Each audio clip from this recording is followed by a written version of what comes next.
한 5분 정도 말씀드려도 되겠습니까? 예, 그래서 10분. 그래서 제가 지금 아까 박부경 실장님 또 최강필 자문위원 말씀하신 상당히 일치가 되는데 미국의 지금 현재 금융위기는 이 정치 문제와 직결되어 있습니다. 이 미국의 어떤 정치 문제의 상황을 잘 이해해야 되는데 지금 한국에서 많은 화두가 되고 또 시각을 이야기하는 복지 문제. 그래서 이 지금 보면은 미국에서 공화당과 민주당의 어떤 이념 노선, 이데올로지 어떤 노선 문제가 아주 심각합니다. 그리고 더더욱이 불안한 것은 공화당이 분열을 들쳐주는 것입니다. 공화당이 자기네들의 어떤 티파리 아까 부분 말씀하셨는데 그런 것과 연결시켜가지고 분열을 하지 않기 위해서 하여튼 어떤 형태로든 자기네들 주장을 뚜렷하게 시키려고 합니다. 제가 지금 사실 미국에 살고 있지만 미국에서는 인타이틀 프로그램이라고 하죠. 그 일종의 복지 프로그램인데 제가 지금 실질적으로 이번에 통과된 의료보험의 혜택을 보고 있습니다. 구체적으로 말씀을 드리면 미국에서는 대학을 졸업한 대학생이 졸업을 하고 나면 의료보험의 부모 밑에서 혜택을 볼 수가 없습니다. 그렇지만 오바마가 통과한 그 법안에 의해 가지고 저희 아들이 26살까지 제 밑에서 직장을 다니고 있으면서도 혜택을 보고 있습니다. 그렇기 때문에 공화당이 주장을 하는 것은 결국에 의료보험이 얼마나 재정 적자를 초래할지는 오늘 말씀 중에서 많은 분들이 말씀을 계셨지만 이거는 엄청난 잠재적인 폭발력을 가지고 있는 것입니다. 그래서 그런 어떤 이념 노선, 특히 오바마가 그 법안을 통과시킬 적에 일방적으로 통과시켰습니다. 그러니까 공화당이 협조 없이. 그래서 혹시 미국의 텔레비를 보시면 알겠지만은 우리가 그래서부터 밑으로 내려가면 갈수록 국민들이 거기에 대한 반감, 특히 백인들이 저는 여기서 인종 문제라고 볼 수는 없겠죠. 우리가 복지 혜택을 보는 사람은 주로 어떤 부르겠습니까? 흑인 아니면 히스패닉들이고. 그러니까 주로 티파리 무브먼트에 보면은 99.9%가 백인입니다. 그래서 이거는 미국의 역사와 이념, 정치 문제 모든 것이 결합돼 가지고 있는데 거기다 더 제가 붙들여서 말씀을 드리면 최근에 FRB에서 내린 정책은 미국이 정치가들이 이런 신뢰도를 복원하기 위해서 그래서 아까 모두의 오정겸 교수님 말씀을 하셨지만 2년간 그렇게 이자율을 아닙니다. 예, 그래서 2년간 그렇게 안정을 시키겠다고 하는 것은 사상 초유의 일입니다. 그만큼 미국이 신뢰를 회복해야 되겠다는 측면에서 경제인들이 나서서 지금 그렇게 하고 있는 것처럼 보입니다.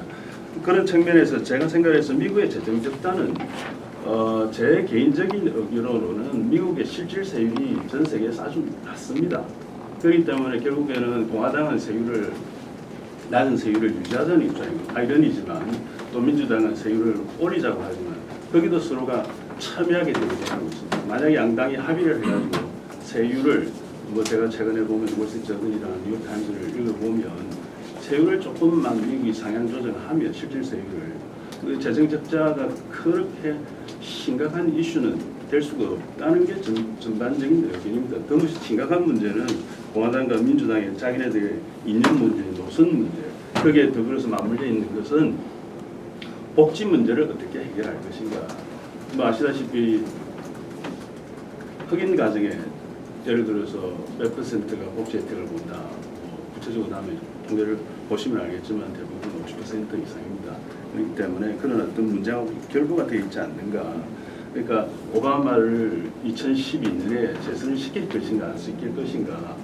엄청난 지금 백그라운드에서 그 사람을 당선시키지 않기 위한 노력이겠죠. 저는 정치가가 아니까 그렇고. 그 다음에 지금 최근에 오늘 발표된 그런 FRB 이자율을 봤을 적에 한국이 제가 나중에 대응책에서 말씀을 드리겠지만 한국은 이자율 정책을 쓸 수가 없습니다. 그렇기 때문에 다시 이야기를 하자면 한국은 인플레이션을 안정을 시켜야 됩니다. 인플레이션을 안정을 시키기 위해서는 제 생각에는 환율 정책과 맞물려 가지고 있습니다. 그렇지만 중국은 달라집니다. 중국은 인플레이션이 지금 급증하고 있는데 낮은 이자율을 유지할 수가 없습니다. 그러니까 어떻게 본다면은 미국의 이자율 정책에 의한 제일 피해자는 한국보다는 더 중국이 되겠죠. 그 다음에 제가 말씀을 드리고 싶은 것은 지금 최강필 자문위원과 동의를 하지만 지금 우리 전 세계를 되돌아봤을 적에 이 위기가 미국은 기회가 되는 것입니다. 다시 이야기하면 기축통화에서 위치를 재확인시켜 주는 것입니다. 그러니까 미국의 달러, 유로보다는 전부 다 달러를 쓰는 것 같습니다. 그 다음에 아시아에서는 유안보다는 전부 다가 이엔을 선호할 것입니다. 그렇기 때문에 아까도 어떤 분이 말씀을 하셨지만 플라이 투 퀄리티라든지 플라이 투 세이프티 측면에서 미국의 어떤 달러로서의 기축통화로서의 어떤 그 역할은 더 강화될 것이라고 봅니다. 그 다음에 또 한 가지는 지금 우리가 다운그레이딩 문제가 나왔고 미국의 부채 상한 정액 문제가 나왔는데 이거는 이미 4월 달에 제가 한국에서 온 대표단들하고 이야기를 했지만 4월 달에 IMF 월드뱅크 연차 AES도 이렇게 제가 말씀을 나눈 것처럼 이미 월스트리트 저널에서 심각하게 다루었습니다. 그때까지 올해까지 걸릴 것이다고. 그게 다시 하면 증권시장에 저는 파이낸스를 가르치지만 증권시장에서 이미 그런 모든 문제가 증권시장의 가격에 전반적으로 전부 다 반영이 되어 있습니다. 그러니까 다운그레이딩을 됐다. 또 부채 상한 문제가 세월이 시간이 많이 끌려가지고 불안 요인이 된다는 것은 증권시장에는 이미 다 반영이 되어 있는 것입니다. 그렇기 때문에 저는 파이낸스 교수로서 파이낸스 측면에서 이야기를 하자면 금융시장에서 미국의 월스트리트에서 트레이딩을 하는 사람들은 제일 원하는 것이 볼러티리티입니다. 마켓이 시장이 요동을 칠 때 자기네들은 돈 벌 기회가 많지 않겠습니까? 개인 투자가들은 마켓이 요동을 치면 손해를 입을까 불안하기 때문에 전부 다 매도를 합니다. 그래서 제가 지금 한국에 와서 이렇게 보면 미국의 어떤 개인 투자가들의 투자 형태와 한국인들의 투자 형태가 엄청나게 차이점이 난다는 걸 느꼈습니다. 한국 사람들 보통 보면 종목별로 투자를 합니다.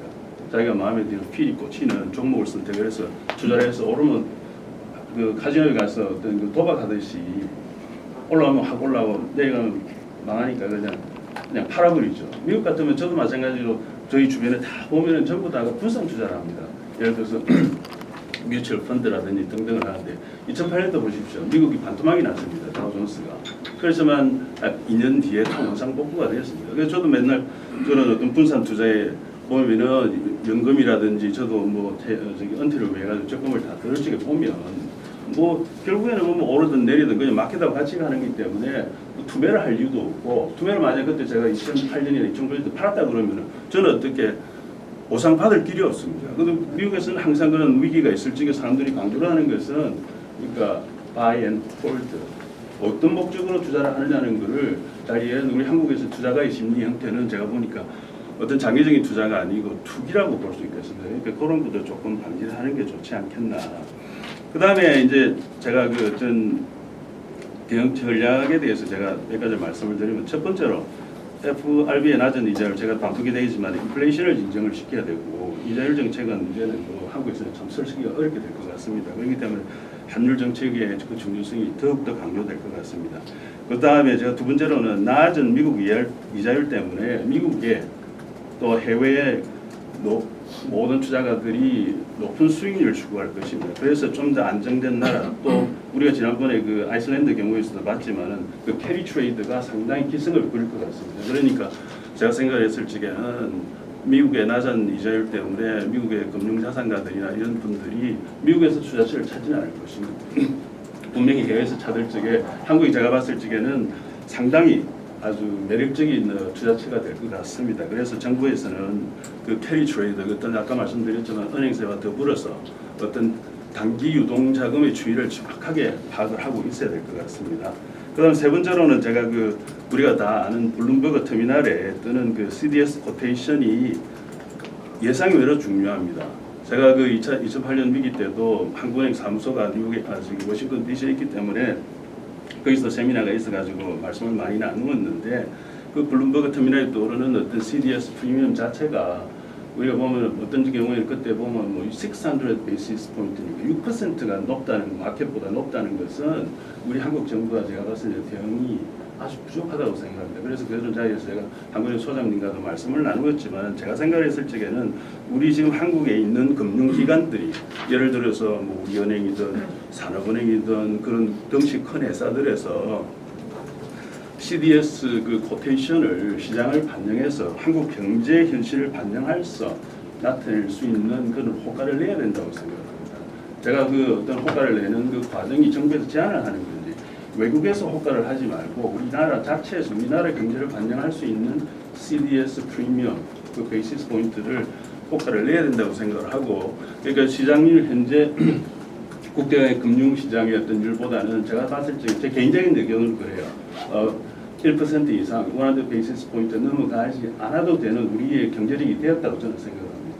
그래서 블룸버그 터미널이 일단 한번 뜨기 시작을 하면 그 어떤 우리가 뭐 심리적인 효과가 되겠죠. 그런 문제 때문에 그래서 제가 생각했을 때 특히 그 CDS 코테이션이 아주 중요하다는 것을 제가 말씀을 드리고 싶고 그 다음에 마지막으로 제가 말씀을 드리고 싶은 거는 그 개미 투자가의 어떤 투자 형태 우리가 국민적으로 아마 경제교육이 제가 많이 필요한 것은 제가 아는 아주머니들 제가 한국 와서 여기 보면 어떤 아주머니들 제가 말씀을 드렸습니까? 그래서 혹시 그 보험 들어 놓으셨어요? 우리가 분산 투자가 되면 우리가 예를 들어 코스피에다가 투자를 했다 그러면은 우리가 그에 상하는 보험을 조금만 싼 가격에 보험을 들 수가 있는데 그 보험 드는 방법을 모르는 분이 태반입니다. 예를 들어 풋옵션 같은 경우에.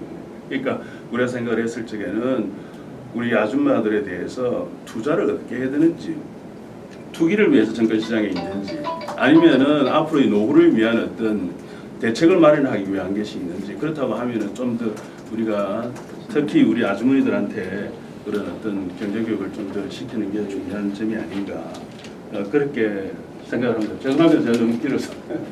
아닙니다. 감사합니다. 좋은 얘기.